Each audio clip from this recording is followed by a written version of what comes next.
about a bumper sandwich, booger lips?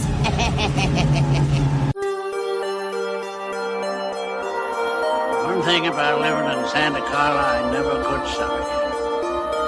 All the damn vampires. Shut up!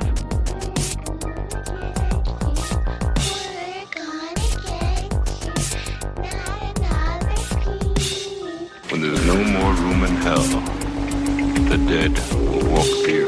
I don't know what the hell's in there, but it's weird and pissed off, whatever it is. Jason's alive. He killed my friend, now he's coming for me. Look at me, Damien. It's all for you. Bastards. Why are you torturing me like this? Why? Well, I'll tell you. Nobody handles garbage better than we do. Can anyone tell me what the hell the name of this podcast is? Who the hell is even with us? What the hell is going on? Mo. I'm not following. What? Just like Jack Burton, everyone. Pete's never understanding what's going on in any of the episodes. Say hello to who the hell that is, Pete. Hello, Pete. I love to look at the feet on his face. I'm Pete Burton, ready to roll in the Pork Chop Express.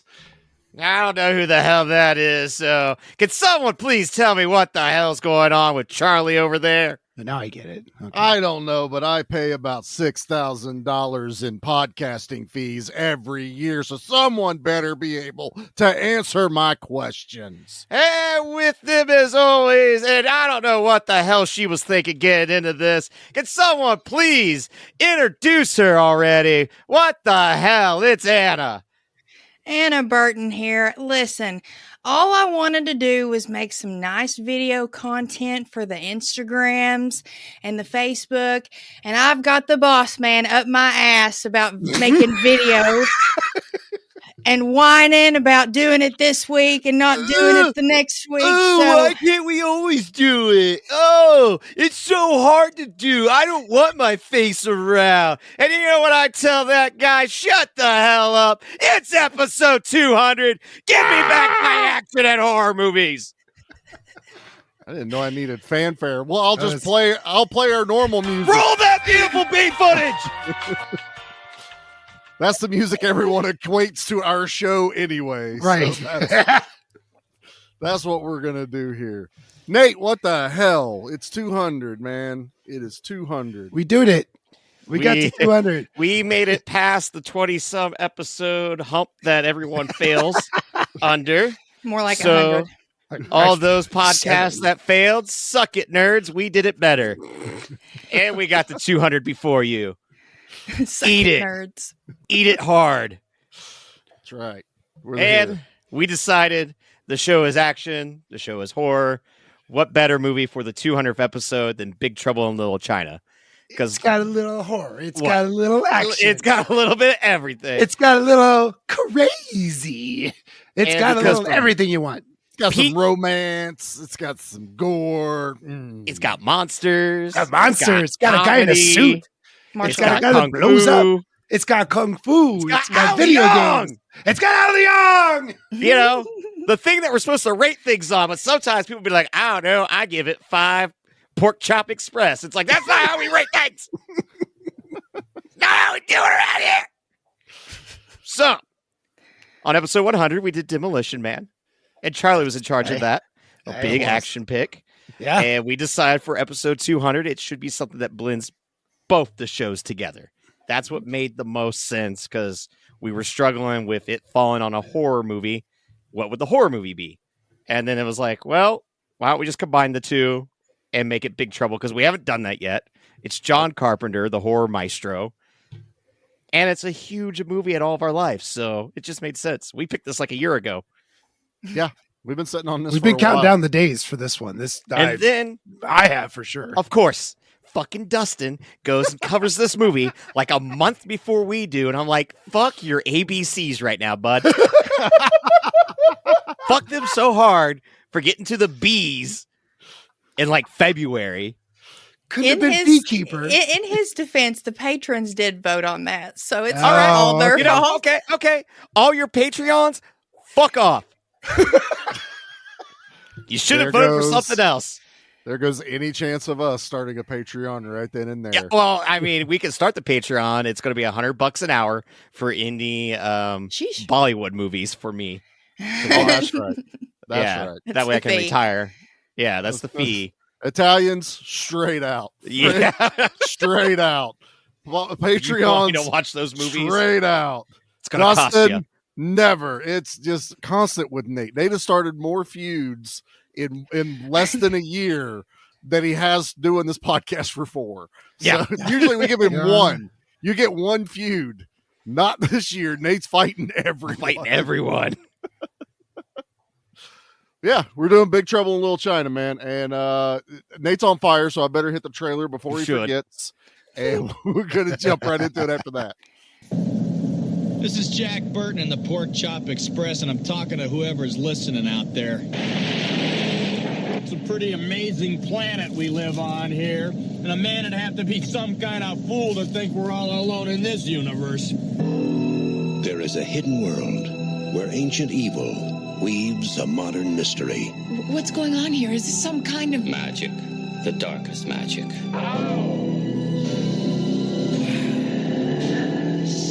They call it Little China. Finally, we shall bring order out of chaos.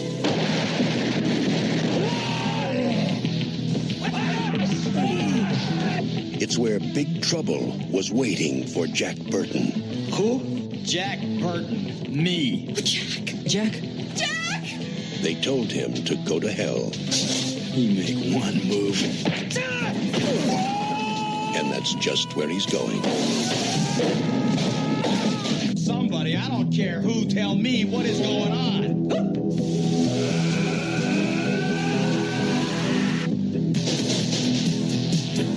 How are you going to spring us? I have no idea. Kurt Russell in John Carpenter's Big Trouble in Little China. It's all in the reflexes. It's all in the reflexes, baby. Especially when it comes to podcasting. You just got to be ready at all times. You never know what's going to happen. Somehow that's how we started this, and we've never. I don't know why no one else. From. Yep. Scripts right out the window. Notes never. That's just not how we Who needs notes? I do. I do sometimes. I'm trying to watch a movie here. I'm not trying to write things down like a nerd. Watch the movie more than once. The two people wearing glasses have to write down notes. God. We did that at the same time. Sit and spin, Nate. Suck it. There's our video, Anna. Yeah. So, 1986. I'm not even born yet, but I already know about Big Trouble in Little China. Me neither yet. Swimming around in the womb. In the womb. I'm not even in the womb yet.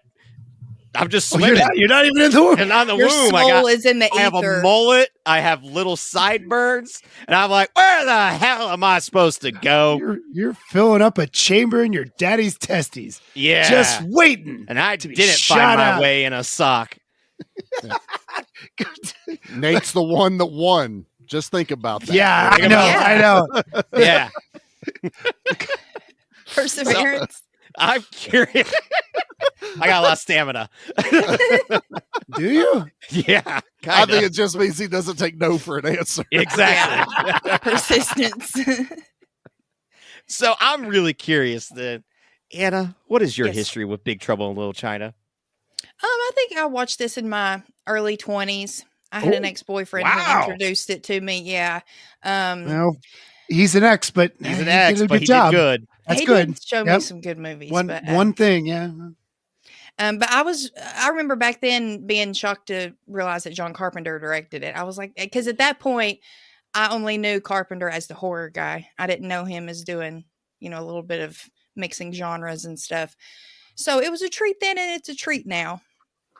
It's a fun one. And this is, I feel like Kurt Russell is a character in and of himself.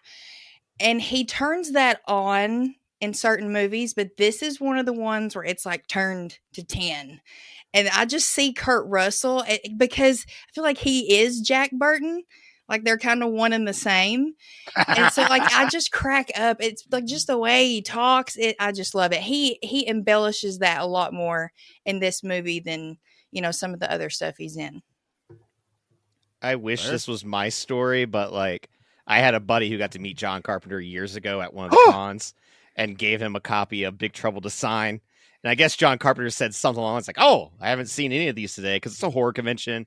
Everyone's bringing up, Halloween." Sure. And the only thing that Brian, he's a big dude. He's like Charlie size, but wider back then. Like, and he was just like, "Jack Burton changed my life."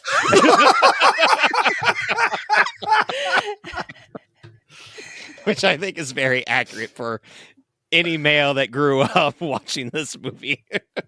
He ain't lying. No, he ain't lying. Pete, you go next. What do you? Where was your history of this great moment in life? I saw this in the theaters, folks. No fucking way. I was 13-ish years old. I did the math, and yeah, we saw this in the theater. And Dad brought us to a bunch of weird movies, never rated R movies, but like I saw Ice Pirates in the theater. Like, wow, Space Turpie. Yeah. So Dad wasn't afraid to bring us as long as it was PG-13. He really didn't care. And he brought us to this. My sister she was probably 11 if she was there. But yeah, I saw this in the theater, and folks, for almost 30 years, this movie has been an intimate part of my life. I love this movie. It's one of the films I've watched the most over the years. And now that I got the Blu-ray here last year or so, it's beautiful. And the commentary might be one of my most favorite commentaries. I really like it when a commentary has an arc, an historian in it, where they're breaking down the movie. This is what happened, and this is this person, and blah blah blah, all that good stuff. This is Carpenter and Russell shooting the shit, the two of them throwing barbs at each other, laughing their balls off the whole time. It is one of the most entertaining bullshit commentaries ever. It's wonderful. I need to see if my DVD copy has the commentary. It's on YouTube, so you can listen to it elsewhere. Oh, nice. So, yeah, Big Trouble in China commentary. You can find it there. I found it there. I found it there today, and it's exactly what I listened to on my Blu-ray. But yeah, it is 100% worth it. If you've seen this as many times as I have, you don't need to watch it to do the commentary. You just need to put that in and listen to these two old farts just giggle their asses off. And Kurt Russell was just turning 50 when he did the commentary. So that was like 10, 15 years ago or so. Yeah. So it's an older commentary, but it's like us talking about a movie, just bullshitting about it. If we were all in a movie together, that's what this commentary would be. This is like. their fourth film together. Yeah. They did Elvis, The Thing, Escape from New York, and then this. And Big Trouble. Yeah. Yep. And then they teamed up again for Escape from LA, which I don't care what anyone says is awesome. I love it. It's great. I saw that in the theater too. The way that you remember Snake is from LA. That is 100%. All of our memories is from LA. The Uzi and basketball shots. And the camo pants. The camo pants. Yep. Every bit okay. Of it. Yep. Bruce Campbell. And Bruce Campbell. Bruce Campbell. It's true. Bruce Campbell. Yeah. Charlie, I'm going to save myself for last. So what about you, sir? You saving yourself, Nate? I am saving myself on the podcast. My history with this movie is more or less my history with John Carpenter. I didn't really know him much as a horror director, other than he did my favorite horror movie, which was just at the time, I don't know if I ever really considered it horror, but Christine. That is my all-time favorite horror movie, and I knew John Carpenter did it. And then we would watch movies like The Thing that just blew my mind as a kid. And Dad would now, I think John Carpenter's probably the first director I actually started to follow. Like, oh, it's a John Carpenter movie, I want to watch it. And so, Escape from New York, Dad had me watching that one fairly early and loved it. And then Big Trouble in Little China was just like the next time we would rent a John Carpenter. And this one just turned into everything I loved as a kid. It was sci-fi, fantasy, action, little bit of horror. This one just crushed every genre you could think of. And I had a ball with it. And this is, I probably watch Big Trouble in Little China once a year. Oh, like easily. it is, Yeah, it yeah, is yeah. a constant. I need a movie, I'll throw it on. You know, if I just want to laugh at something. I mean, they haven't done a whole lot of collectibles, but I do have my. Oh, I saw that the other day. You can Ooh, can get nice. the tank top off of Amazon, by the way. I saw that. I do need the tank top and the mullet. Yeah, Yeah. you need both. Yeah, definitely want to do that. But yeah, I have. So I don't know the exact day I watched it. I just know Big Trouble's been a part of my life. For as long as I've been watching action movies, and this one being a little more on the PG-13 side of it, not quite super R. I don't even remember if it's actually rated R or if it's rated PG-13. I found out today. I thought for sure it was R. That was one of those light R Rs. violence, but yeah, like it's one of those that treads lightly. He says you get fuck bones it. getting snapped. He does say fuck it. Like, Was it just the one time though? Just one time, but you know you have PG-13 the rules. Yep, everyone gets one. The hell of upside down sinners with a shit ton of dead people floating around. Yeah. You know, Hell that's no. true. Hannah's like, no. His No. reaction is how I would be, like freaking out. Like, get me to the surface. So yeah, it's just been one of my like all time favorite John Carpenter, Kurt Russell movies for as long as I can remember. So Nate, what about you, Bubba? You and I both agreed on doing this, so this is an important one. So I actually have a picture of the VHS greatest hits tape that has Big Little Trouble on it. And with it, I have the greatest hits VHS tape, where we'd record a million things on them. Big Little Trouble. So mine had on first Ninja Turtles. Then American Ninja is what I think is scratched out. And after that is Big Trouble in Little China. Nice. And then I don't ever remember getting to this part of the tape. A movie called Running Scared with Gregory Hines and Billy Crystal is the third. So that one clearly is not my choice compared to the other two. Also, I don't know why someone got rid of American Ninja. That was really dumb. Running Scared is a hoot. Yeah, Gregory, I remember that one. I'm never going to watch It's a that. buddy cop movie, yeah. Buddy cop. They're kind of like undercover all the time. They never dress as cops in that entire. It's kind of rough. It's a little raw at times. But it's a good movie. I think Billy Crystal's one of the unfunniest people on the planet. So okay, I have no desire. It's got Gregory Hines, and that guy's hilarious. That's true. He's good. I will So watch him. this has been in my lexicon since I was a child, since watching Ninja Turtles. So who knows how long that has been. Like Charlie said, there's not much as far as collectibles go, but when that Jack Burton Funko was released, I made sure to snag it. I have someone made a custom G.I. Joe, but it's with Jack Burton with the machine gun and knife that he has. Really? And it's got the tank top, so I got that. Still have like a VHS copy of it, my original DVD. Like, this is one of those movies that has forever been in my head. It's been killing me not to watch it because I've been saving it for the podcast. And it's just like, come on, episode 200, we need to get here. I want to watch Big Trouble. And I was like, I want to buy the 4K. Doesn't exist. I was like, God damn it. It will. 30's coming up next year, so yeah, Shout has it. So tell me it's not going to come out a big old steel box or something. And you know how they did a Bluray steelbook, so that did come out. Yeah. And Shout how they have that cow and they milk it until only bones are being seen. That will happen.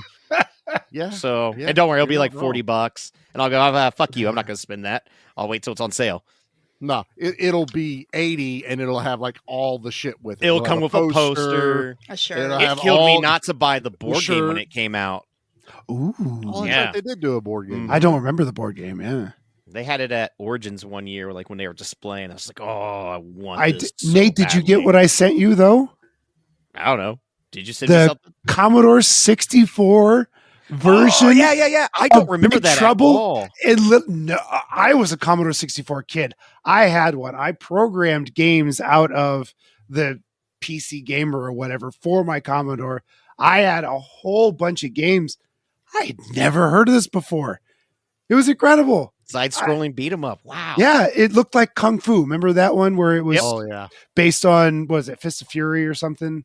One of the good old black box Yeah. Nintendo games. Yeah, it looked Super just like simple, that. Loved them.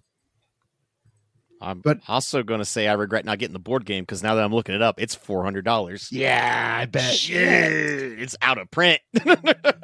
Yeah. That's on me. I think it was originally 80 or 100.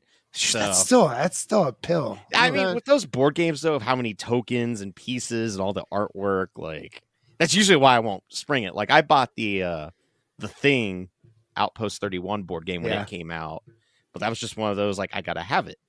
I should have done the same. Even though we only played it once. And usually the problem with those licensed tie-in games, they're not very good. They're very complicated. I got the Alien versus Predator one, that big one that came out. Oh, yeah? Ooh. Yeah. I that saw was like $200-$300 now, and I got it for like $100 when it came There's out. a Judge Dredd one right now at half price for $20. And I'm like, yep, kind of want it. Oh, for 20? Go buy Dark it. Judges, yeah. Yeah. Yep. It looks sweet. So yeah, that's Big Trouble in Little China history for me. So are we done? Well, I have. Oh, for the history. We have. Like they was one wrapping more- up. Like Jesus Christ. No, we have one more history. Who else? Yeah, that's very special history. Oh, that yeah? was just created a couple days ago. Oh yeah. So this ended up being. I had Liam, my youngest. That's right. Yes. Sit down and watch. Chloe had to go to a dance. Anthony was doing his thing, and Liam keeps Star Wars on repeat 24/7 when he's at home. And I was like, "You want to watch? I get it. You want to watch a movie tonight? Your brother and sisters out doing Is it stuff. Star Wars? Stay up late." And he's And like, he doesn't "Okay." like scary movies, so this is It's really scary. It's got some the monsters monster in it. at the very end popping out of the semi truck scared the shit out of me. Did as a it? kid. Ah, Absolutely scared the hell out of I me love every it. time. It was one of those like when you knew it was coming, the pillow would be ready because it was just like, oh, it's so. Even though you see him throughout the movie, yeah, something about just the hand and having Yeah. it pop up. So yeah, we sat there and watched it with Liam, and I'm just looking over. He does have his like iPad, whatever the thing is, out, But it's not Star Wars. I noticed though, like he was watching the movie, then he'd glance, but as it went, he kept staying longer and longer on the movie. He's like, okay, and he really got sucked into it. And once like the real like action, once they get into the temple and they're doing all the, they get captured or trying to get out, he's glued. But Nice. the moment I knew I had him, the best thing of the night was they got done messing up the wedding. Jack Burton and Kim Cattrall are in the elevator. She's all dolled up. They're talking, and they get ready to kiss. Liam's head immediately turns towards me and looks at the ceiling. That's a nice light fixture. And then for a smooch, it stops. I love that he's at this age. He's like 12, and I'm here for it. And he turns back because he hears them talking, and they get ready to kiss again, and he goes, "Whoa, I missed that part." That part of the light fixture. He is not paying attention. He does not want the kissing, but it's when they got done kissing, and Jack Burton has the lipstick on. This kid lost his mind laughing his ass off. Oh, he because it's funny. Dying of laughter. He thought it was the greatest thing. Jack Burton with a little bit of lipstick on his Smudged lips, his lipstick, teeth, yeah. everything. And he is having the absolute ball watching it. Got done with the movie. I was like, "What'd you think, bud?" He goes, "I really like that. That was a lot of fun." Yes. So Yes! we added Another one to the one. ranks. Another That Jack is- Burton fanboy is born. That's it. Just no kissing. He was okay with Jack Burton not kissing her at the end. He's like, "That's my Jack. That's the guy I'm behind now." He's like, "You're not even gonna kiss her?" Nah. Nope. God, even like when the storm shows up, I remember being a kid just like because of loving Mortal Kombat growing up, that time era playing it on the Sega. When I was watching it, though, there wasn't Mortal Kombat. Yeah, These were like- just some badass ninja guys that I'm like, dude, wow, how cool is this? And then when I got into college, then Mortal Kombat comes out. and it's I went, clear where they got hey, their wait a inspiration. minute. That looks really familiar. Where have I seen that before? I know where Raiden's from. Wait a minute. I also enjoy watching this movie as an adult and realizing, they just kind of sidestep out of the way when Jack Burton starts to drive towards them, except for Lightning. He's the only one that jumps over, but everyone else just kind of goes. They're like, whoop. Oh, he's only moving like 5 miles per hour. We'll just kind of get out of the way. Right. And then you got Lopan, who shows up right at the end of that, man, and just takes that truck right to the dome. Right. It's just hilarious. Right on the chin, he takes his semi. When he and opens his mouth, it's a great light. dummy crash too, because that fantastic. dummy just bends, just cracks in half. It stays stiff and just boom. It's a crack. Oh, it's great. We got a couple of good dummy throws in this movie. Oh, there's good dummy throws. Like Nate said, we're finally doing a movie, at least for the 200th. We got Al Leong in a movie, another one that is almost as iconic as Die Hard, and his big movies he showed up for. And then not only Al Leong, right? We got Gerald Akamura in this bit, and they're on the same team. Same team.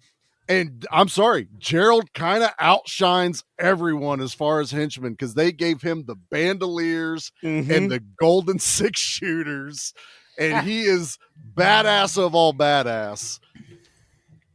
It's glorious. I mean, you get a funeral street fight between two gangs. It is a New Orleans like dirge. Like they're bringing a casket down, and then it's just a throwdown. Boy. And I have the biggest smile on my face the entire time as it's happening. Oh, 100%. Like this, the good guys are the right colors. They're gold and like a beigey white. Bad guys are black and red. You know who's fighting who. You're not confused at all. I love their little hand signal every time, they're like talking to each other. It's like, I got it. One of those. Yeah. It's, every time they do something like cool. Yeah. That's not it, Nate. Oh, okay. That's what I know. That's a totally different franchise. You can't do that one. Did they? Sometimes. Because No. we're on video. No, Nate. No. Oh, No. okay. No. So, Anna, question for you. Yeah. I guess this is the first time you've watched it in a little while. Yeah, it's been a while. Were you also like Jack Burton with what the hell's going on? Because the first 20 minutes of this movie is serious A. They're just throwing everything at the script, and it's just nonstop, and you're kind of like, what? It's very chaotic. Yeah, that's for sure. Like, especially when where they at in the airport, and that guy's like spinning shit around, and he's like, whoa, where'd you get that thing? And he's just backing up. He's just as shocked as everybody else and had no idea this was going down. So yeah, him throughout this whole movie, just like, I don't know, along for the ride, willing to get his ass kicked or kicking ass and going down trying. I mean, he's got heart. You got to give it to him for that. Well, I mean, he does not, even when he kills his first person, that one lawyer guy's like, is that the first person you harpooned or whatever? He goes, you ever plugged? No, it's not. Yep. Yeah. That was his killing cherry, so to speak. Yeah, pretty much. That was clearly the first person he's ever killed, because he's a blowhard, and we all love him. He's a truck driver. He's a truck driver. The check's in the mail. Yeah. I bet he's a bit of a tough guy. Being a trucker, he probably I think he's is able to throw down.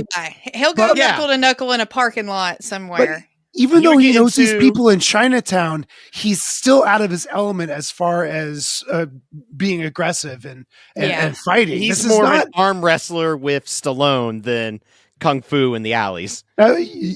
Yes. I like that a lot. Yes. Yeah, watch that sequel. What? He was in a sequel with arm wrestling?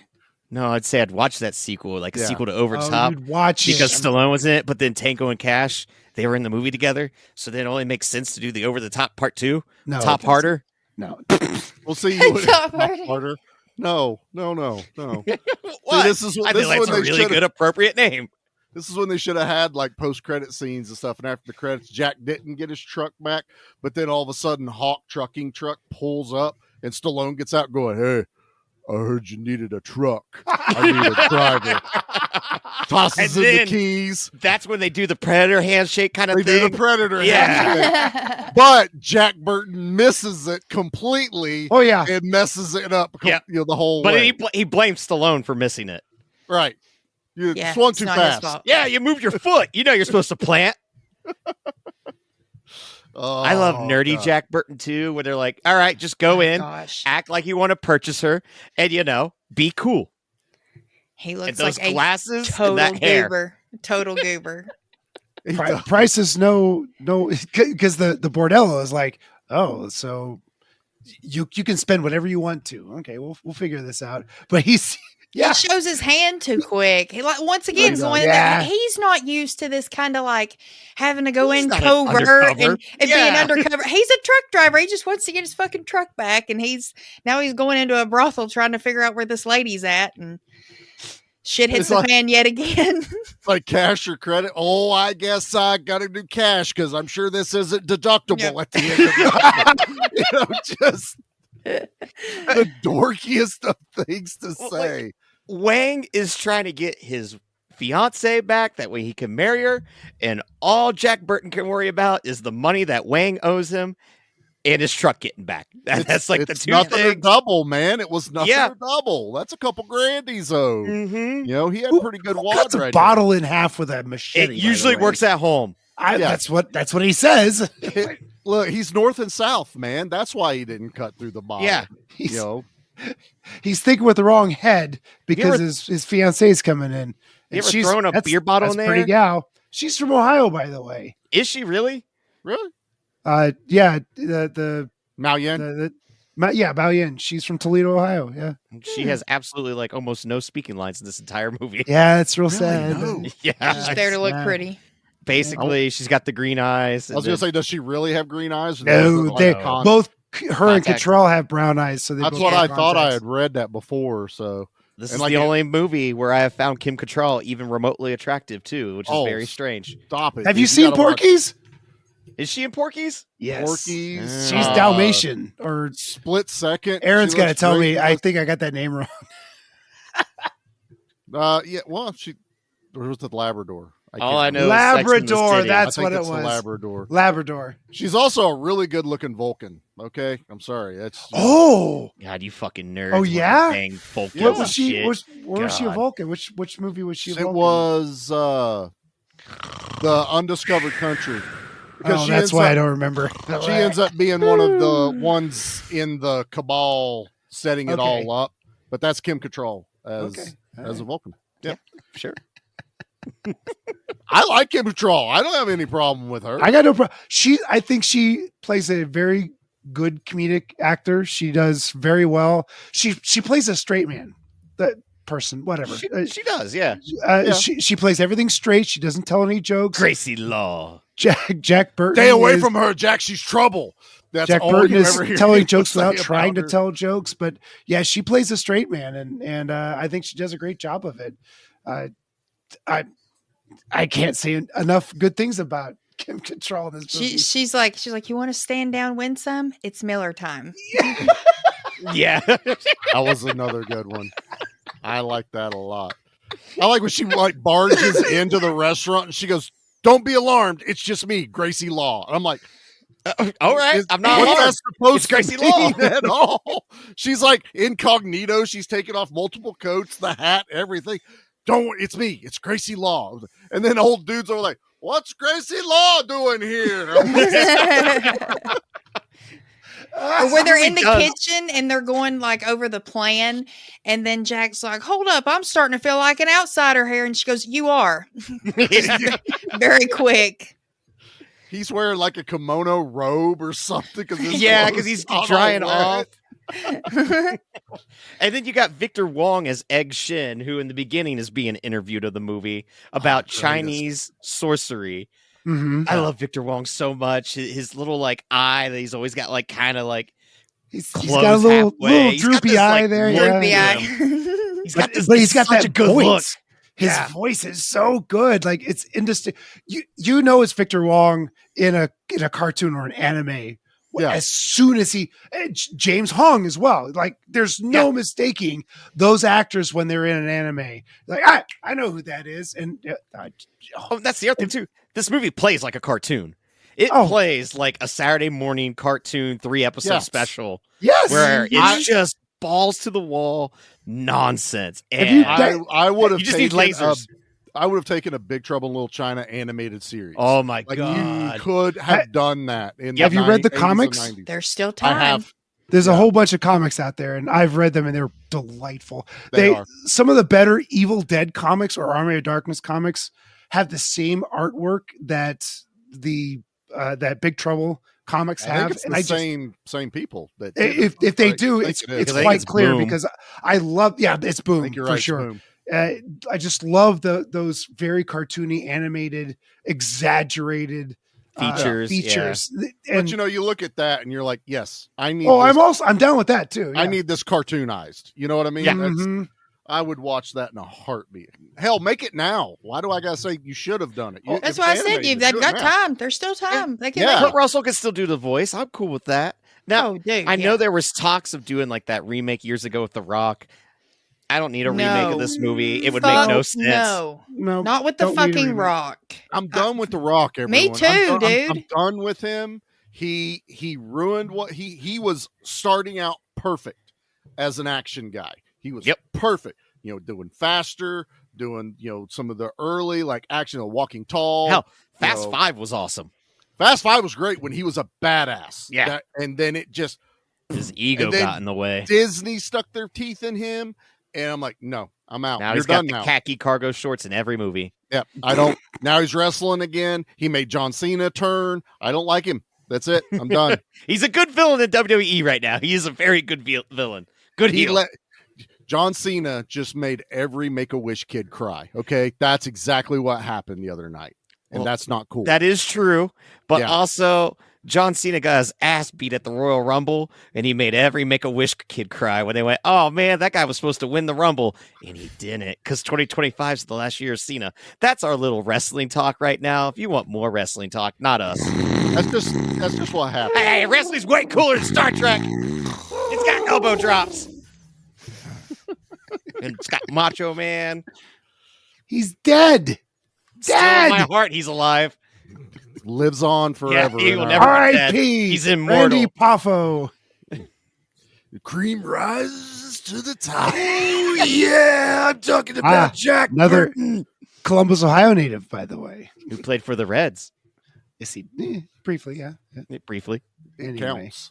It counts. It counts. That's all that matters. Yeah. Where are we in this movie? Does anyone have a Macho Man Cincinnati Reds card? I want that now.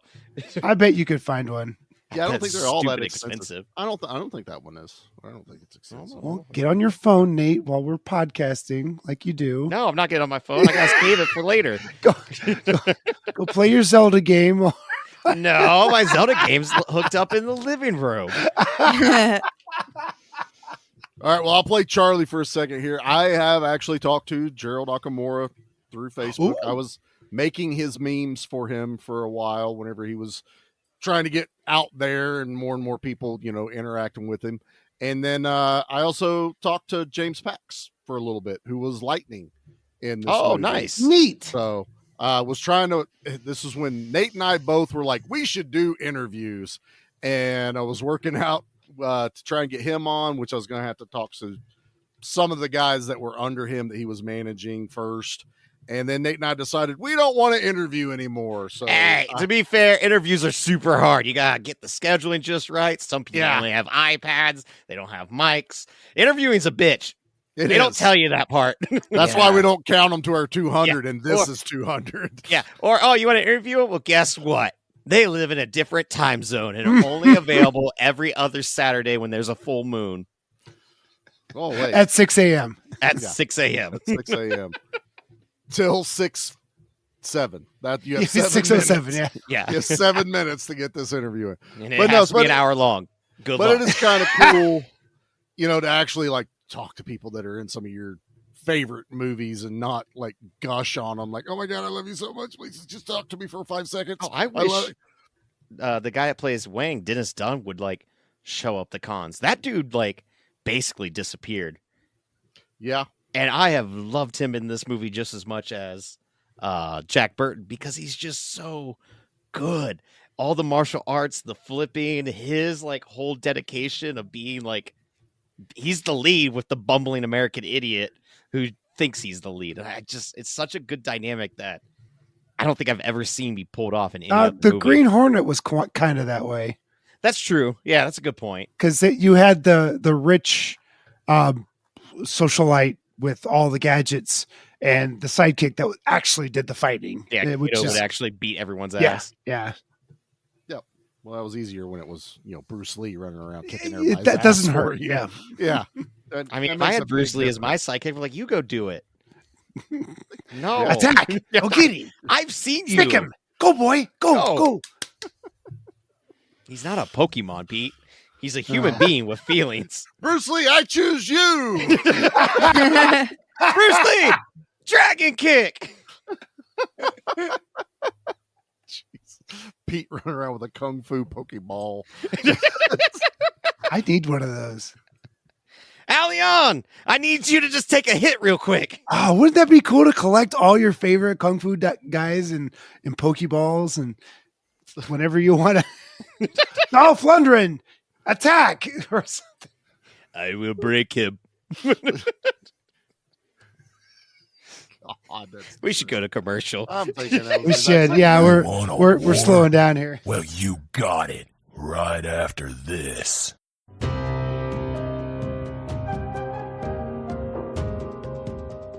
Do you like horror movies? Do you like hanging out with your buddy? Do you like cracking jokes and having a good time? Do you just like fun? Well, consider checking out Spoils of Horror. We are an hour-long podcast that comes out every single week. We're not doing reviews. We're just going to hang out, talk about the movies we love with each other, and hopefully the ones you love too. Covering everything from the popular, the lost, the forgotten, and the bizarre. If you're looking for a good podcast and a good time, you're going to want to check us out. We're on all major podcasting platforms, and you can find us on Instagram and Twitter. Check it out. We'll see you there.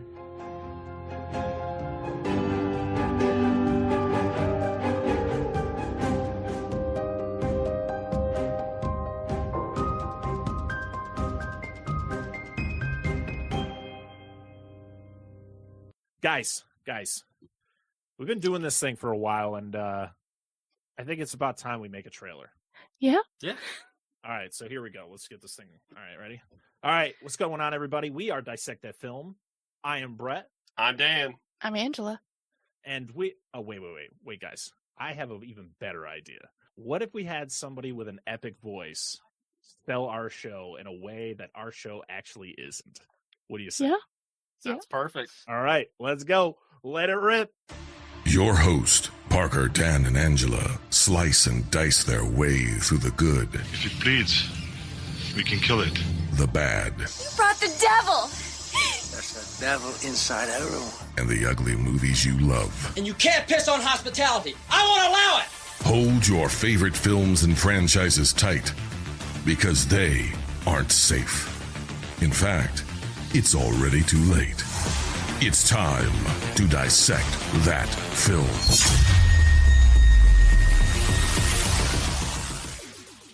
I wish our show is what that guy just said.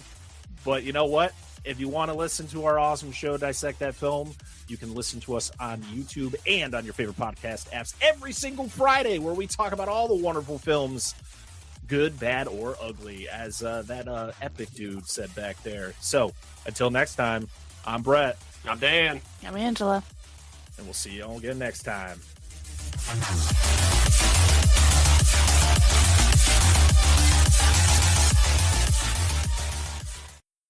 I didn't come here to talk. Lucky for you, they did. Now, Anna, question for you. Yes, sir. Are you familiar with a bunch of wacky kung fu movies, or is this kind of like a dipping the toes when it comes to a movie like this? That's a good question. I'm familiar, but I don't watch them as often as you guys, I would say. Gotcha. So, that is totally fair, especially introducing this one to you in your 20s.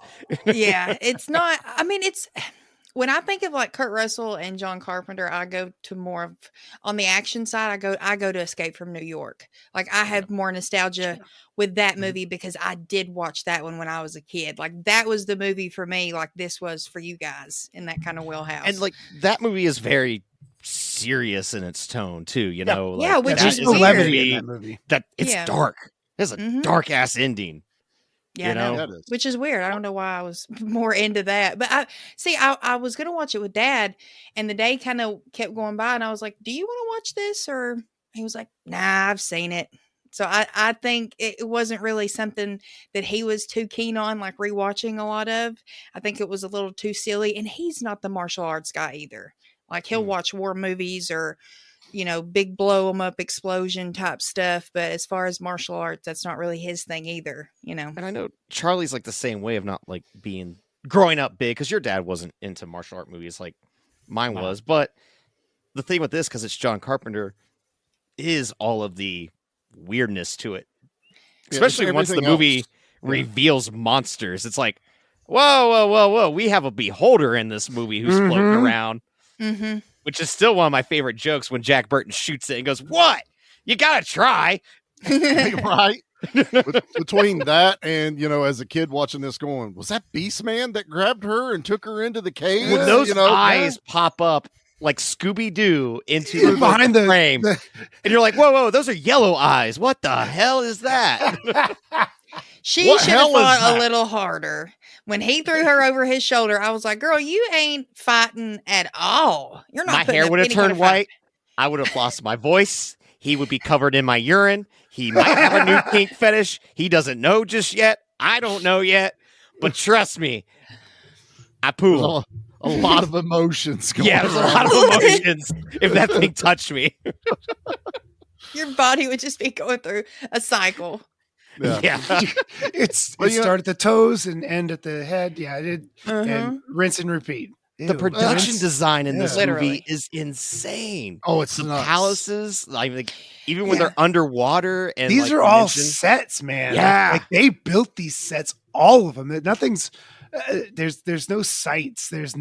It's God. It just love to see that you built all this stuff. And I part of the commentary was Carpenter said that they're still using that alley to this day for things. I wonder And how many times that alley's popped up. Then I Got couldn't us say knowing, One- you know. One of the things he did say was that Janet Jackson had a video in that alleyway. She did a video in it, and I guess she and Michael were walking around the set one day checking things out. So like, there's John Carpenter and Michael. He's just and got Janet a bunch Jackson. of people doing kung fu over there. A bunch of ninjas running around. Yeah. and stuff. Oh, is that So Kurt Russell? Yeah. Oh, Yeah. The wedding, like when they're down in the catacombs or something, the elaborate bullshittery of Dude, that neon it's so good. And is the neon, gorgeous. It is really pretty. It's like- so cool. like ancient China and 80s neon Mall, but What? he also has 80s mall, exactly. he has the damn stairs, the escalator. He's got one of those that lead up to the skull mouth. It's great. Well, yeah, I'm not walking all that. He's not worried about No. tracking his steps. You know, he's a demon. I don't need to worry about all that stuff. I'm old, I'm young. Depending upon who I kill, I'm going to be young again. I'm gonna get the best of both worlds. I'll kill one and I'll marry the other one. That guy, the ancient god, didn't think about that loophole one bit. He's like, oh shit, man! I didn't. Was it? Did I put any girl with green eyes? Any I did. green? Huh? Oh, Dave, yeah. we need an asterisk. We need, It if has this to be a doesn't girl. pan out, we got to fix it. Oh God. Lopan does says this is not the first time he's tried, so you know who knows how many times he's tried to do this. Also, the scariest monster in this is old man David Lopan. Oh in my the- God. It's wonderful. When his That makeup face is glowing red, in the wheelchair. Yes, he looks like a Tales from the Crypt character. Oh, totally. He's totally the Crypt Keeper. Indeed, you know, just oh my God. Yeah, he talks like old ancestor for sure. Shut up, Shut up, Mr. Button.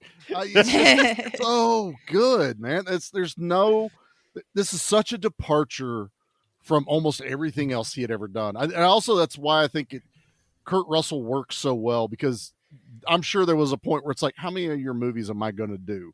We're going to get typecast and I only do. And they all keep flopping. What are we going to do? Yeah. We'll get into that in a second. That's rough for both actor and director. This was a low point in both of them. But Carpenter just said, I want to make this movie and I want to make it with you. And he got Kurt and they just made the movie. Yeah. And Kurt is my favorite able story to about this movie. just be him.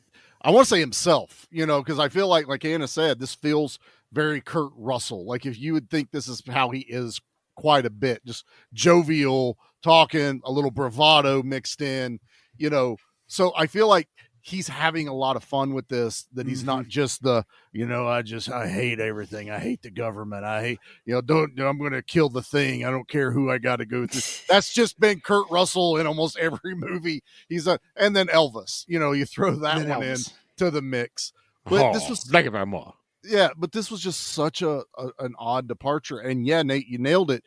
John Carpenter, for whatever reason, is just, and it sounds cliche to say it all the time, but this has got, you look up Ahead of Your Time on Wikipedia, and it's John Carpenter's face, probably. Yeah. It really is. No doubt. He is never appreciated until later. Thankfully, he's being appreciated before he died. I at least got to say he's got that going for him. For sure. But his career, even in his own mind, I'm done. I'll produce something, I'll put my name to it, but I'm not going to go out there and make something again, because he's music at most. He's going to be touring in LA, and God, do I wish I had fuck you money. I wish, because I would totally, just to go see him. Yeah, I would be like, fine, we're going to LA for a weekend. Fine. John Carpenter's playing. Pack your bags. Let's go. Let's go. All right, we don't got time to pack bags. I tell you what, we'll both dress up as Jack Burton. I'll find a pet sitter. Let's go. Yeah. That's right. But yeah, I think it's just one of the things that endears John Carpenter to me more than anything is he was just one of those, like, fuck it, I want to make it. He could have quit at any moment. Any moment. Yeah. And the fact that he kept he going, had fuck you money with Halloween. He had plenty of money going. I don't know if he had as much fuck you money as we always lead to think, because I know he always got screwed over by producers. This is sometimes. True. Yeah. But he still always had connections somewhere. You know what I mean? He knew people. He was respected. Yes. Yeah. I mean, and that goes a long way in, Hollywood and stuff like that. I mean, if he was only out there on his own, he would have got Halloween. They'd have forced him to do part 2. It would have not made as much money, and he'd have been done. That's kind of what happens to a lot of newer directors and stuff like that. Instead, I think what it was he got the paycheck for writing Halloween 2. And then it was like, okay, this can fund my next project. And he was, I think he was like listed as a producer on it or something. Yeah. And he also was under contract to do The Fog. Yes. I like The Fog. I like that. Yeah, a it's lot. cute. I think it's a great gateway horror, really. Other than, there's sexy Adrian scenes, but Barbeau. everybody's covered and it's after I don't the know fact. if I've ever seen all The Fog or not. Truthfully, go watch it. It's good. It's a fun. good spooky season It's movie. spooky. I like that, Anna. Yeah, it's spooky. That is it horror? Is it spooky? Oh yeah. I don't think I ever because saw the remake's remake. got CW Superman. I'm not in it. watched. There's no That's such thing as a right. remake. No, The Tom OG Welling. has Nope, Adrian nope. Barbeau. Hello. And Jamie Lee Curtis And Jamie Lee, Jamie right? Lee. Oh yeah. and Tom Tom Atkins. Atkins, Mr. yeah. Stash. God. Miller Time himself. Yeah. He needs to stay downwind. He needs to be. Yeah, absolutely. Did you hear the other guys that were up for the role of Jack Burton? Like, I think Clint Eastwood was one of them, and Jack I Nicholson. love Clint Eastwood, but no. was the other one. Jack Nicholson would have done too much. Jack Nicholson was a bit too over the top. Clint Eastwood would have taken it too seriously and wouldn't have liked to have made fun of himself, which is where Kurt Russell comes square He into has this. levity. Like, He's perfect, yeah. I am a good enough. I'm confident. I've got enough big dick energy that I can totally make fun of myself. And he does a great job. The only other person I can see succeeding in this role as Jack Burton is the patron saint of Bruce Campbell. Bad Movie Night, Bruce Campbell. That's the obvious answer there. I could. But that's usually the obvious answer everywhere. if an action star needs to make fun of himself, No. Bruce Campbell. If just you need someone like Spider-Man, you need a Peter Parker, Bruce Campbell today. It'll just be a multiverse version. But yeah, Bruce Campbell as Spider-Man, he's not skinny enough. No. Doesn't matter. It's multiverse, and like his gut doesn't fit in the spandex, so like it kind of sticks out a little bit. Okay. Belt Yeah, underneath. a little bit. It's Yeah. Spider-Verse The belt underneath version. the belly. Okay, It's like, I'm with you. Nate. Yeah. He's gonna suck it in. But yeah, to your point, Pete, Kurt Russell brings enough of that camp. You know, he gets it. He gets that it's not supposed to be all serious, but it can be funny. So you have to take it to a certain level and have fun with it, but also do your job, you know. And he nails that. And I can't imagine People like reading this. Steven script back Seagal then. can't make fun of themselves, so they couldn't ever possibly. I don't think. I think Arnold could do it, not as well as Kurt Russell did, but I think Arnold can make fun of I mean, himself. Arnold did in Last Action Hero, though. Yeah, I don't know about Just a different Stallone. style. I think Statham could if he really wanted to. Oh, Statham can do comedy. I think he sir. could, yeah. I think He Statham could do it. If you've seen Spy, God, Yeah, Oh, okay. I forgot don't about think that movie. That steals movie the is show. hilarious. All right. I want to do a Right. face-off. What's the job? I want the face-off machine. They'll take my face. I forgot Spy, about that huh? movie. That movie is so Yeah. funny. It's got Melissa McCarthy in it, Pete. It's a hoot. Oh, okay. It's a hoot. I once got shot by every bullet known to man. I ate 100 microchips and shit out a computer.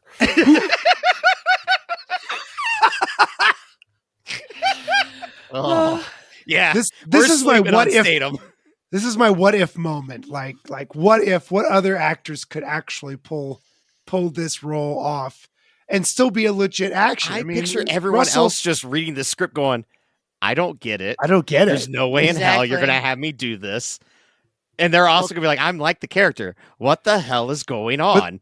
Without going over the top, without becoming like Abbott and Costello, A here, lampoon of with- itself. Right. With being like you're the straight man, but you're a buffoon. You're the Al Bundy. You're the right? man that's going to shoot a gun in the air and it's going to hit the rubble above him and knock him out. Yes. When the yes. big fight that you have been waiting for, you're just like, here it comes. And our main guy knocks himself out. knocks himself out. And then when he finally comes back to, he gets to use his boot knife and stab a guy. You're like, yes. But then that guy is stuck to him for 5 minutes as he's like, oh, come on. You ever tried to move a body that big wearing armor off of you? That was Yeah, not right. easy. And he's just like rolling. That's a 200+ pound person on you, and your legs are in an awkward position. There's nope. Sorry, son. I mean, you You're had to hosed. have somebody that could also pull off. Like, yeah, he is what you guys have said, but he's also like an everyman. Yeah. You know, he's not. You know, a He hasn't superhero. seen this He's shit a- before. He's not, Yeah. you know, the guy that's going to come in running with 2 shotguns and kicking ass. Like, he Well, yeah. drives Yeah, a he's truck. us. Yeah, Yeah, he's a blue collar us worker who got getting thrown roped into it. into this crazy Uh-huh. fucking story, and he's just doing everything he can. All of his knowledge of scrapping, he's like, okay, I'm gonna acting problem like he solve this. belongs. Yeah, I'm gonna do what I can to make this work, and it definitely doesn't always work, but John A for McClane effort. is the John McClane's the upgrade of Yes, because he's the Yes. everyday man, but he has because he's training. got training. He's Yes, training, he's got police exactly. training. big difference. But it's the same buffoon. Well, I wouldn't say McClane's a buffoon by any stretch. No. He just doesn't I- give a fuck. He has that I don't give a fuck energy. yeah, I can do yes, whatever I yeah. want. Yep. Ugh. Yeah, he needs to train Jack Burton. There we go. Good A Lord. buddy What a movie. combo. They shoot each other in the ass. John McClane would be giving him shit. Now, what the fuck are you doing that for? I did think one of the Well, I funny- tried. I keep going tried back it your way, McClane. I keep going back to the commentary, and one of they were talking about Escape from New York and how Charles Bronson was almost Snake Plissken, Weird. and No. John Carpenter said, "No, that guy's too old." And at the Exactly. time, Bronson was like 46 or 7. Mhm. That's But folks. That ain't old. That ain't It's old. not, but So you know. they hired Russell for Escape from New York. But I was once they said that, I'm like, man, think of all the movies today that star older action people, and I don't even mean like the replacements, right? Sisu, Charlie, Red with Bruce Willis, Willis and Malkovich and them. All of them. Yeah. But there's even the beekeeper. How old is Statham? He's in his 50s, isn't he? I think he's 50s. Late 50s. Yeah. It's I guess what I'm trying to say is I'm excited to see that ageism isn't quite the thing anymore. You can still be a badass into your I don't want to say twilight years, but middle years. You don't have to be quite frankly, I can't think of a whole lot. We're forgetting the ultimate in this. Yeah? In this, Tom fucking Cruise. He's like case in point. old and he's jumping off of roofs for a living. He's like with no. I think he's missing a piece of his brain for most of this. No, well, when you drink Jackie Chan blood of 37 virgins, you are going to get every those year. Tom Cruise powers that you're the right. Church You're of absolutely right. Scientology has to ensure they always are feeding him virgins. I'm okay. That's okay. No. Yeah. Okay. Fine. All of you that They're are not gonna listening, take my blood. that was Nate. That was Nate saying that. No, they're not going to take your blood. They reject that shit right away. Exactly. And Tom Cruise specifically needs Katie Holmes style virgin blood. Oh my God. It's in his contract. Oh, yeah. Shit. But yes, that very much was a stereotype, an action stereotype, you could say. Like back in the 80s, 90s, if you were going to be an action star, you had to be a certain age. Actually, Sean Connery is a good example too. Like when he made The Rock, I love that one. And then Nick Cage, that was kind of his start of action stardom, you know. Oh, when you watch early Cage, he looks like a baby. But I think back to Pete's thing, like if you think of Charles Bronson, even though he wasn't old in age, he was old in face. That's what I was saying. Yeah. Clint Eastwood. Old in face, you know, it's like you had, because in the 80s you could have 20 and 30-year-olds playing 16-year-olds. Yeah. You know, all the time. There was also the extreme opposite of that was whenever now we realized that Murtaugh was only like 38 and he was too old for this shit. What the hell? Yeah, exactly. Oh my God. In my head, he has 62. a little gray in his hair. He's too old for it. I'm ready for retirement. It's like, oh my God. But I also like Burton in this with his slow acceptance of what is going on around him. Like when they arm up and they get ready to do the attack on the temple, Egg brings the Wing Chen, Wing Chi, Wang Chung, whatever their name is. Yeah, he brings everyone. Everybody have fun tonight. Exactly. And everybody Wang Chung. They getting all prepped up and he's like, I'll just stick with my gun. But there's a point where they're in the building and, Egg's talking about the flask and he goes, what's in the flask there, Egg? And he goes, potion. He's like, yep. Yeah. He goes, thought so. What do we do? Drink it? Yep. Good. Thought so. Like, he is slowly accepting like, okay, this is my life. This is what we're doing. Yeah. I'm totally in. And then I love after they drink it and they're all just standing in the elevator like, feel good. Feel pretty good about this. Like idiots. The biggest grins on their faces. I feel pretty invincible. Like you guys are. And when he's explaining it's getting hot in here, right? Yeah. When he's explaining to Gracie, like she's like, "What's up with you?" He goes, "I drank something. It makes me feel pretty good right now." Yeah. And she is looking at him like a crazy person. Like, are you drinking again? Like, what are you doing right now? He's like, no, I'm pretty much invincible. But, and then it snaps right out when he tries to throw the knife and it completely misses and lands off of the gong. Oh my God. But then that was another moment I'm watching Liam the whole time. Like, okay, this is, here you go. He is so used to the Luke Skywalker hero moment and that clang and it lands and Liam's just kind of confused, like, okay, what's supposed to happen? Where's this He's going? The good guy, right? And then Lopan like throws it right back at him, and he catches that bitch and boom, right in the head. And then Liam's like, "Okay, I'm back. All right, I'm back on Team Burton, lipstick and all. Let's go, boy. Let's do it." The fact that lipstick stays on him for a good moment too, just stick with that she joke. has to physically and roughly rub it off of his face, which I still laugh at. Like I'm watching Liam laugh at this, but it's also reminding me that I am also laughing at this. I'm enjoying all these little moments that are it's just fun. Even the fights, the big fights, like flying through the air, with the flying through the air, the sword fights, and they just keep landing and then jumping again and Yes. sword fighting. Oh, I love it. They used every single gag that you could, trampolines and wires and reverse film and you have upside a man down cameras and screams so much that he explodes himself. Dude, to this day, I think that might be the moment as a kid going, I like whatever's happening right there. That's what I was getting ready to say. That's what I want more of. You're just like, oh, he looks mad, like he's gonna Hulk out. He's not hulking out. He's turning into. He's inflating. He's Willy Wonka in this shit. He ate the blueberry. Jesus Christ! Somebody pop him. And then he gets popped. The cut around the corner, and it's just pieces flying through the doorway. That's right. What it is of him.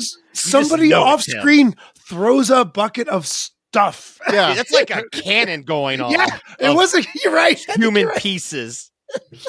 It's just so good. Even watching it the other day, going, wait, how did everyone else die in here? And you're watching it, going, oh yeah, that's how he died. The other guy got stabbed. One guy gets a Buddha statue thrown on him through the manhole. Is it lightning? I believe gets killed. I think lightning gets killed that way. I like when they're trying to get away, and Jack Burton and Gracie and Wang are running through the thing, and they lift each other up, and I think that's when lightning's shooting everything at them. And they get to the next hole for the next level, and Egg's already up there, and he goes, how'd you get up there? Wasn't easy.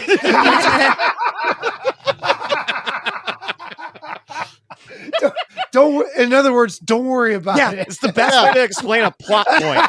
It was hard. Move on. Hey, Charlie, remember that when we redo Neon Zombies or Neon Maniacs? Yeah, I got to write that moment in there. Hey, how'd that work out? It wasn't easy. Yeah, it wasn't easy. That's how it worked. But it is just so much freaking fun watching this movie, man. It just this is one of those I could watch it again and just still have right now. I want to watch it again. We even get a Schwartz fight when they decide to have a magic fight off of shooting their laser beams at one another, and then you have these statues that are fighting each other within the Schwartz. Yeah, it's also a lot to take in. Like Lopan looks like he's using some kind of Super Nintendo controller too, as he's doing his thumb thing. Like he's playing the controller upside down. That way he can get better. That's not how you use Nintendo, dude. It's this way, not this. Dude, have you ever watched the Tetris people? Yeah, who play it like sideways. They play it vertically. Fuck off. What? Yeah. Sideways, and they roll their finger. They roll it, and it is insane to YouTube. Yeah. The Tetris kids these days do like a claw method where they hold the controller and they're like, it's weird. All right. It's so weird. Yeah.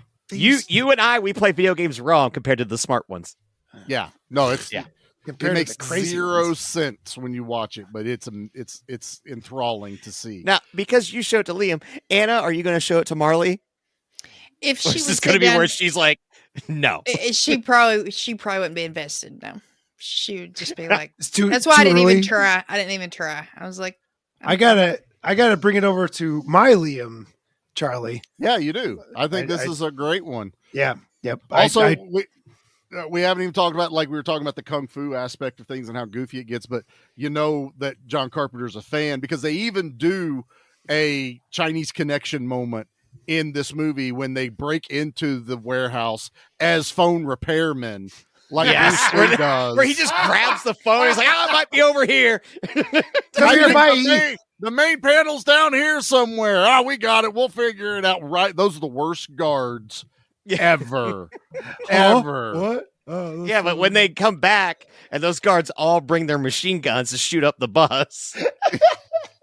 Like, we do not care. I love that bus. I want Egg's bus. That thing. Yeah, cool. Egg's bus. Do you know where Egg's bus is right now? No. Is it at the Universal lot or something? No, it's in Yosemite. It gives tour guides to people seeing Old Yeller or Old Reliable. Old what? Old Faithful. Faithful. Thank you. Good job, man. That's where it is. Yep. That's really. That's what Once again, Old Yeller. That's not what I meant. Well, he said Old Yeller. I was like, Pete, that dog's dead. No. Dead. Old Faithful. It's in Somebody Yellowstone. shot the geyser. That's what the commentary said. Now I I'm don't wanna worried they think about painted it. Like I want it to look like Egg's fucking bus though. Yeah. I want the bullet holes. I would go to Yosemite if you tell me it still looks like Egg's bus. I still want to go to Yosemite. Mm-hmm. I don't know. It's a rock. I saw rocks outside. What? Yeah. You are the Ron It's a Swanson. I'm national like, fucking look, park, dude. It's a clock. Takes a picture of it. I have Ron Swanson. We don't have those in America. Oh, look at that. A slightly bigger mountain than the one I have in my backyard. Ron Swanson at the same time. I live in a mountain, you asshole. Yeah. Why do I want to pay to go Oh, to you want me to get on another a one? plane to go see a mountain? And this one might erupt? Yeah. No. I'm No, done. thank you. Never mind. I don't care.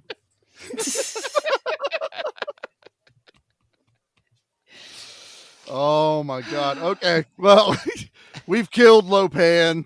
We've won. We've won the day. Jack Burton drives off, doesn't kiss Gracie Law, and even though he's kissed her like 7 times in this movie, Yeah. he gets mad that he doesn't do the one kiss. But yet, and then the moment that also freaks me out in this movie, when I was a kid, Jack Burton driving off, doing his little monologue at the end, and that camera pans down to under the truck, and that fucking knockoff Beast Man is just underneath. God. Everybody at the time was hoping, sequel. You know what? Oh, no, thank you. Don't want a sequel. I'm kind of glad they didn't. I am too.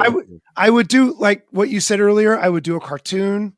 The comic is wonderful. Yeah, stuff like that's But the I don't best need. way. I don't need more live action. I don't think you would capture the Spirit, magic that this the one magic. has. Yeah. No, you would lose something in a sequel, and I would never want to see it. I don't want to see a remake. I don't want it. No, Hollywood. no, we no. don't want it. You don't want a remake. Yeah. Find something else to go wacko. Well, the Go remake on. wouldn't lean into the wackiness. It would try to take it too serious or explain it everything, and it wouldn't work. Yeah, no, it's go find a bad movie that should have worked and go remake that. Don't remake movies. Neon that Maniacs. worked. No, they can't have that either. That's mine. Yeah, they're not allowed to have that one. Why are you trying to give that one away? You can't have mine. Saying, that's mine. that had the bones of a great film. They did. Now, also, if I remember right, this movie came out within weeks of Aliens, and that's like what 2 or fucked 3 it up. weeks in front of So you had an alien fucked up the thing with ET, and then you have aliens again fuck it up. That's the problem with John Carpenter. He keeps getting fucked over by space, and that's the problem. You just got to make sure you know when there isn't space movies coming out. But dude, look at the decades in the 80s and just go, how many fucking movies came out that year? It's that are, insane. like amazing movies. Because I think and they were- 88 is when it's just like, well, Hollywood is officially like in a modern era where it's like, yeah, good lord, blockbuster movies are the thing now. Yeah, it's like month after week after week, something else, and it's just. I think you're right though. He was just always. This is another one though that I fully believe the studio went, how the fuck do we market this? Like It's a what Princess is this Bride movie? sort of thing. Like, yeah, it's an a R-rated great film, Princess but Bride. how do we sell it? Yeah, it's what like even the trailer. Like whenever I was watching it, it's like I would still have no idea what this movie is even the about. first 30 minutes you're watching it going, what? It just keeps throwing characters at you, and it just keeps throwing plot at you, and it's like, what? Yeah, until you realize Lopan is inhabited by a demon that is keeping him alive, but he's not quite human unless he marries a green-eyed girl and then sacrifices her to appease his demon. Does then the demon take over his body and he becomes flesh and blood? And you're like, what? What? I was gonna say, that's normal movie stuff. Oh yeah, that's in That's everything. pretty usual. Pretty straightforward, if you ask me. Wasn't that Lethal Weapon 3's plot too? I don't remember exactly Yeah, what exactly. it was. Jack Travers was the the demon, and He was I a don't know. demon. Yeah. Riggs had to stop him, sacrifice his own soul into a stone. Come on now. Right. Yeah. Murtaugh's still too old for this shit, and he's Yep. only 26. It's amazing how all that works. All right. Nate, when you want to do the homework? I figure we could get into the stuff and then do homework. Okay. Just wanted to Wait, was double the check. homework not what we did at the start? No. That's what I asked Fuck. earlier. Oh, well, damn, that's sword right above my head. No, then in that case, I do not have homework. It's okay. It's okay. We got it. We got this. All right. Well, Nate, I say we get into the things then. Let's do the things. Pete and I will observe and listen to the. No, I have homework. Oh, you do? Oh, well, I got something. I prepared something. All right. Well, don't worry. The student will get yelled at. They will be disciplined. Not the ruler. That's a paddling. That's a paddling. That's a paddling. Didn't do the Big Trouble in Little China homework. That's a paddling. That's a paddling. All right. Our reigning blood for Big Trouble in Little China. Lord, I'm telling you now, the numbers are everywhere with this movie, but I think I agree with this one.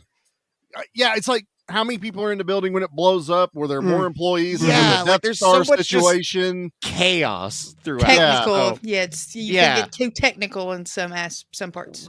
Exactly. So I'm going to take it as this one, and it's 46, which is still a lot. That's huge. Yeah. That's a lot. Pretty hefty, yeah. But I mean, you do have the kung fu fight, and they're killing each other, during that thing. And, you have a lot of chaos inside the temple. And I think maybe the 90 was counting all of the skeletons hanging in the upside. We got a lot of hells. That's what we have. It's like podcasting. I have a lot of hells. So it's totally fine. All right. Well, let's pick our favorite kill out of all this. Oh, shit. Yeah, that's going to be hard. Zombie kill of the week. Well, Anna, we'll have you up first. What's your favorite kill? Sucker. And you're on mute. This is great. Shit. Oh.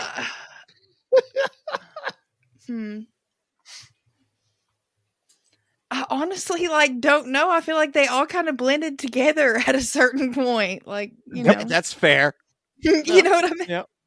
I can't really think of any that's that stuck out. This in is my a mind. movie that's not ADHD friendly either, because it's just there's a lot going on. Mm-hmm. I think that's very ADHD friendly. I was going to say, there's two different types of ADHD. There's too much going on. No, there's the ADHD that thrives on chaos, that everything is happening. Then there's the ADHD that goes shuts down with chaos. Slow the fuck down. That's fair. That's fair. Yeah. There's because I'm the other way. A lot of stuff happening, I'm okay with. Yeah, I shut down. Yeah, I'm the opposite of that. There's too much. Okay. All right, we'll come back to Anna. We'll come back to you. Pete, what's your favorite kill in Big Trouble? I don't know if we can consider it a kill, but I'm going to do it anyway. Why does he always do this? Yeah, he always has these asterisks. When the semi runs over Lopan at the very beginning. Okay. Not only is it shocking, but it's like, oh, there he is, and they just plow it. And it's real good. Like when that truck hits that dummy, it's real good. Yeah. And it was very I think that was supposed to be what's happening? I don't know. Yeah, that's my favorite because I like my dummy kills. Yes, he does. That's our Pete. Charlie, what about yourself? I'm a simple man. Dude, it will always and forever be Thunder blowing up. Yeah, that's the easy one. It's not easy. Hell, he had steam coming out of his ears. Yeah, I mean, I'm right there with you. When that face just starts to get bigger and bigger. What is going to happen here? I love Drop Dead Fred as a kid, so anytime you have facial VFX, you got me. You hooked me in. So no, forever will be my favorite. So yep, we and Nate are in agreement. So Anna, you're back to you. Well, since y'all are in agreement, I'm going to go with the one Pete picked with the dummy. Yeah. It's fair. I feel like that was a cop out. I gave y'all a very good explanation as to why I could Anna's not like, pick a favorite kill I before cannot we remember the even went kills. into this. And There yet was just you're a like, way we'll she's come back to saved. you. And then we only took like a minute. Yeah, Anna and I have a we had ours special locked bond in. here, and we are one. Peas in a pod is how we Spiral Squad. Yeah. With our powers unite, meltdown. Yes. All right, let's rate this thing. Guys, it's okay. He just wanted his machete back. Whew. I know we said this is, the horror action mix, but it still feels weird to play these drops for Big Trouble. For Big Trouble, it doesn't feel right. It's fair. No. I should be rating Al Leong right now, sir. Al Leong I is in know. this Al Leong was That's in not it. how this fell this week. Damn it! Well, All right. We'll do Pete this time. We'll give Anna a little time to think. Pete, what do you rate Big Trouble? This is not a great movie, What's wrong? but is it entertaining as fuck? Yes, it's a 10. Perfect score 10. This movie is everything you should just go watch the movie. It's entertaining. And if you can't be entertained by this, I feel bad for you. Are you not entertained? Are you not entertained? Well, Anna, you got to follow a 10. So what do you have? I'm going to go a little lower, but still good. I'm going to give it a 7.5. Nice. This is, like I said, I'm more partial to the Escape from New York's and Escape from LA. But there's still a lot to enjoy about this. And I mean, I also think it's one of those movies too that everybody kind of knows the name of this movie, at least, even if you've seen it or not. It's a silly title, so yeah, it's easy to remember. Yeah, for sure. And I think like that poster, it's very memorable. Like you come across, Yeah. you're like, oh, that's that one movie. It's with painted. It's hand painted, which is the best part of it. Because in like 1996, it would have had a bunch of faces floating in the air, like Scream, like Scream or Final Destination, I right? was to say, or like every movie poster nowadays. Yeah, every single one of them. There's no art in. Thank you, Disney. Mm-hmm. Appreciate you, Disney. 7.5. Okay, Anna. Out of 10. Well, Charlie, I thought we what were are you giving this bad boy? Oh, dude, there's no other score I could give this but a 10. Yes! It's our 200th episode, dude. We picked this movie for a reason. I adore Big Trouble in Little China. I love its flaws. I love everything it does. It is just, I can watch it anytime, and I do. I watch it constantly. It's one of those another countless movies I'll just turn on and Jesus, it's on Prime. Just put it on. It's great. Yeah, I own it. I don't even need none of that. Like I don't want to risk any commercials breaking it up. It's like just watch it. No, it's a 10, hands down. Love Big Trouble in Little China. Nate, I'm right there with you guys. It's a 10. Yes! This is one of those movies that was constantly on as a child, much like Tremors was, and much like Darkman, which I hope one day that we get to cover on the show. We've done Tremors. Yeah, okay. And we just haven't done Darkman. Well, we have. But in season 1, did we really cover anything? Yeah. Eggs and Tremors. Yeah, he is. Yep. And we haven't done 3 Ninjas yet either. Ooh, we haven't. Come on. Eggs Kid in it. Month. Yep. Kid Month. Yep. 3 Ninjas rules, dude. We haven't done month anything in a while. We're not gonna, all right? So stop saying Kid Month. Well, maybe one day. When themes are cool again. And they're not. When we're not, you don't put me in a box. You don't confine me. Don't put me in a box. We've learned Don't put me in a corner. Yeah. So it's a 10 because Big Trouble in Little China is basically perfect. All right. So we did have homework tonight. We did. Which was Jack Burton has a lot of monologues in this movie about what he would do.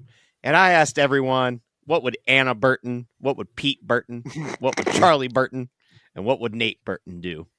So, Charlie, you want to go first because you followed the rules? Sure. I'll go first. Let's not end on good. Let's end.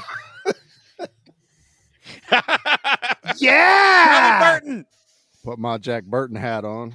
It's the best, closest I can find to a trucker hat. All right, here we go.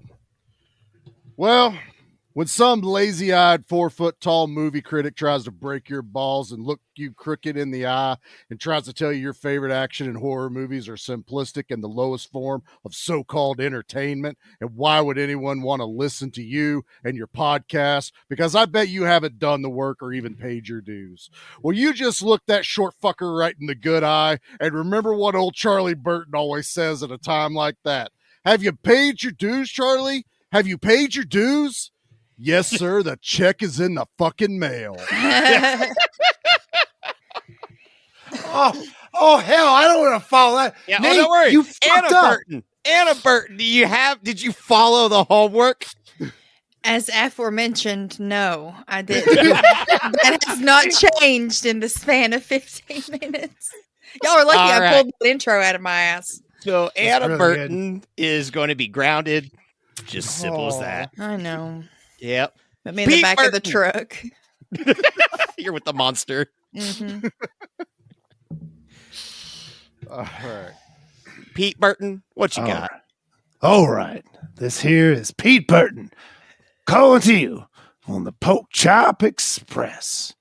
We're driving through the night, the dim night, not able to see much because the night is dark and my eyes don't work so good no more. Anyway, I've been all over the world and I've chased tail from Japan to Canada, Ireland, Jamaica, Mexico. I've chased all sorts of tail in my life.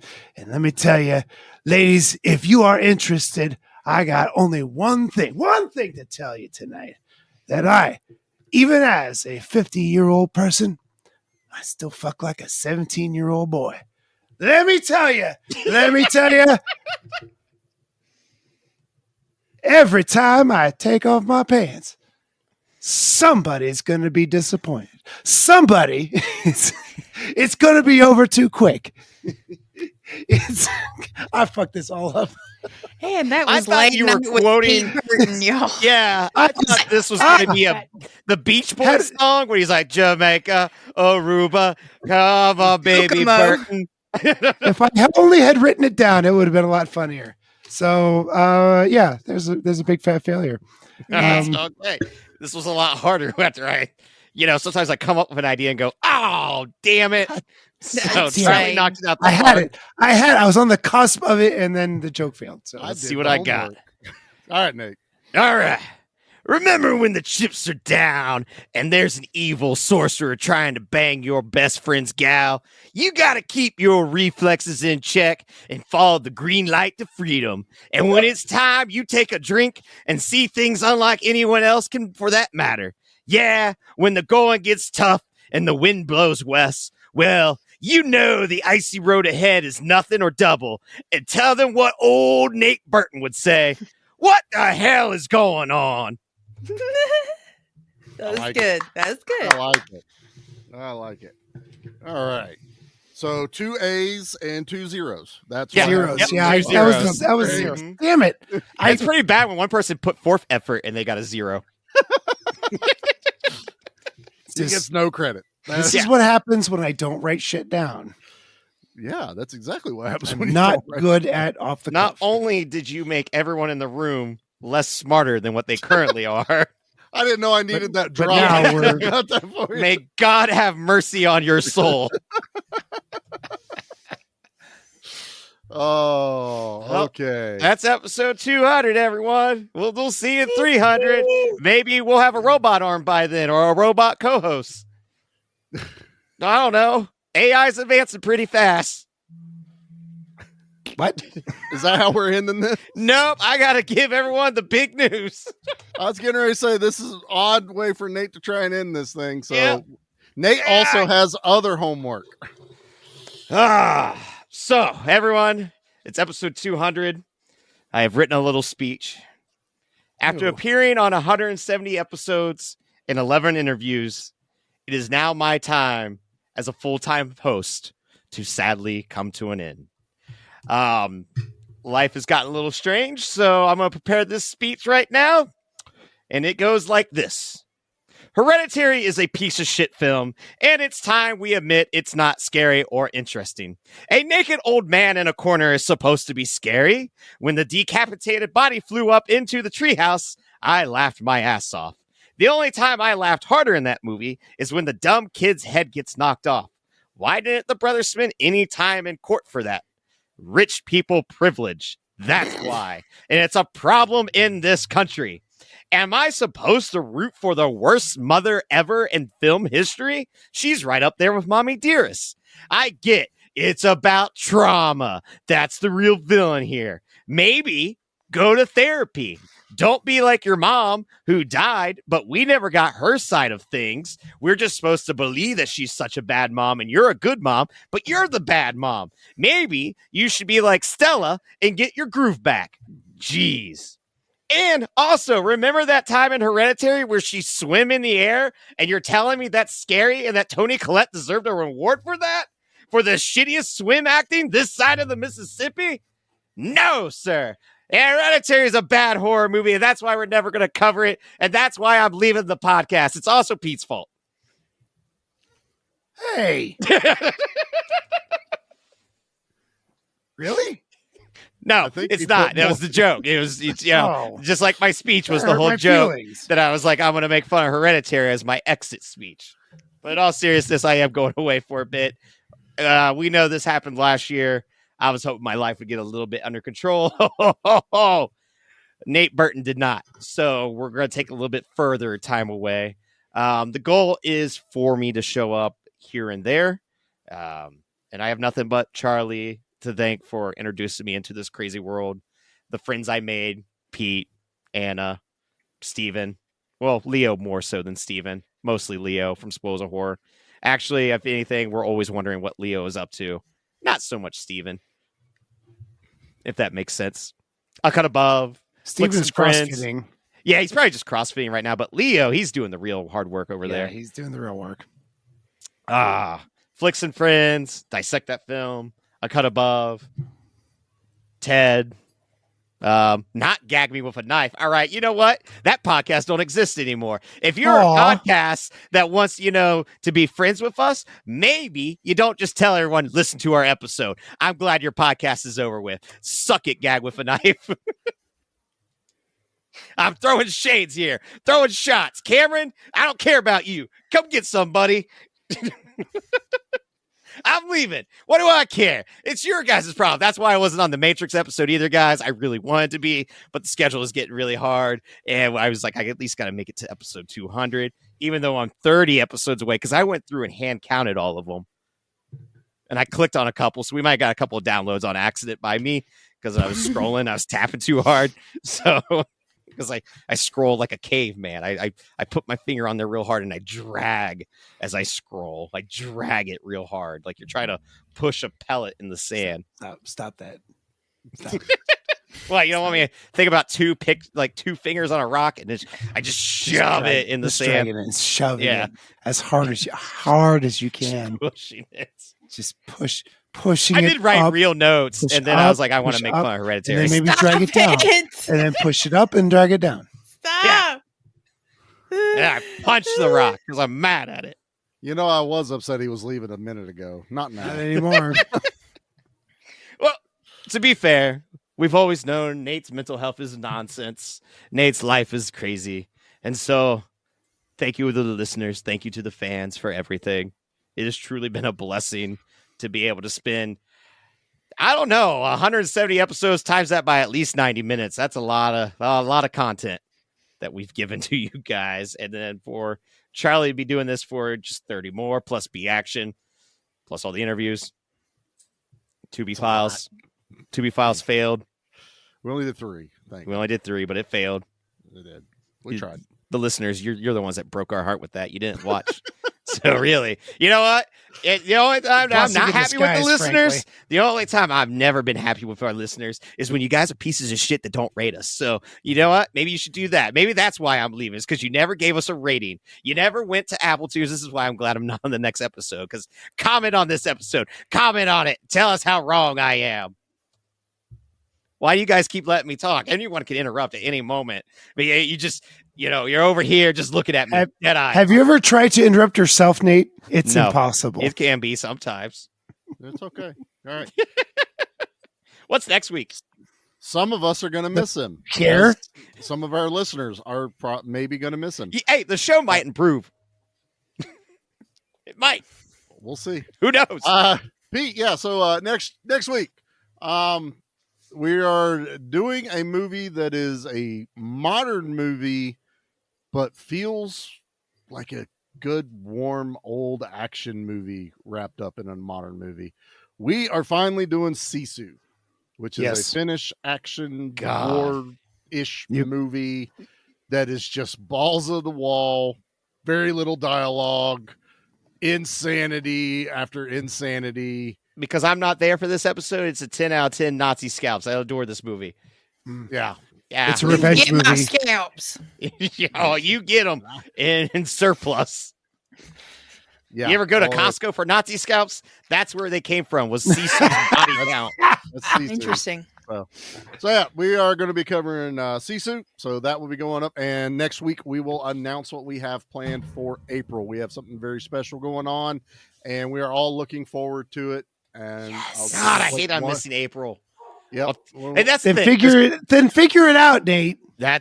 I've been trying, sir. When I do appear, it'll probably be like, once in a blue moon. There's month of action coming up. There's other plans. There's a lot of behind the scenes of like trying to think things through. So we'll see. We'll see. All right. So yeah, next week, Sisu. This has been our 200th. Thanks everyone for listening. Everyone that's shared us. Everyone that's just downloaded an episode. We appreciate every one of you. Even the ones Nate have now isolated from us and will never return. It's not the first time. It's know who you were.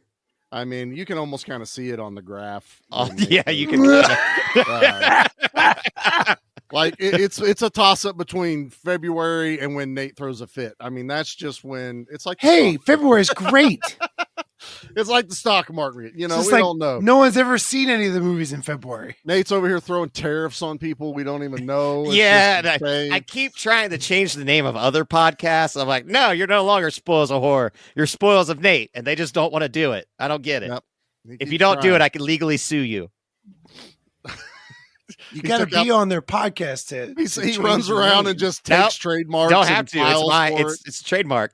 That's it. Spoils of Nate.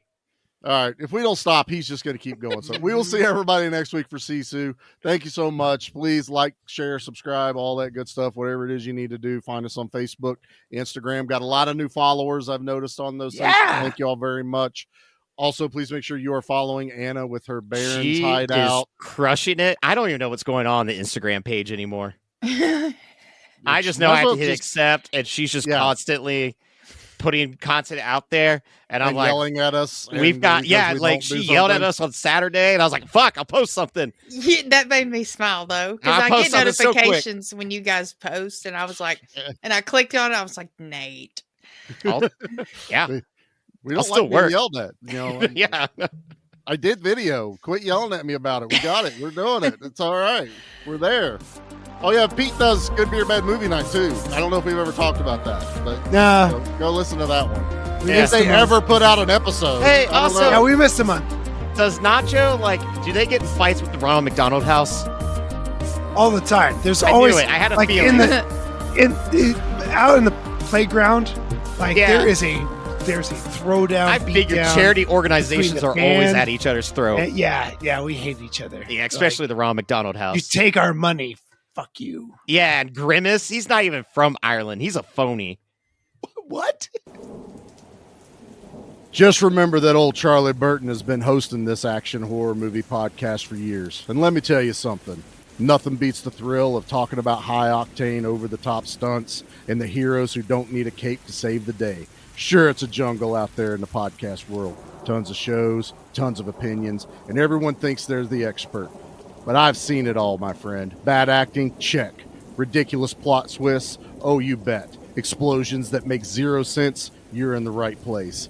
Yeah, Charlie Burton just takes that movie right off his shelf and looks it square on the cover and he says, "Give me your best shot, pal. I'm gonna love it."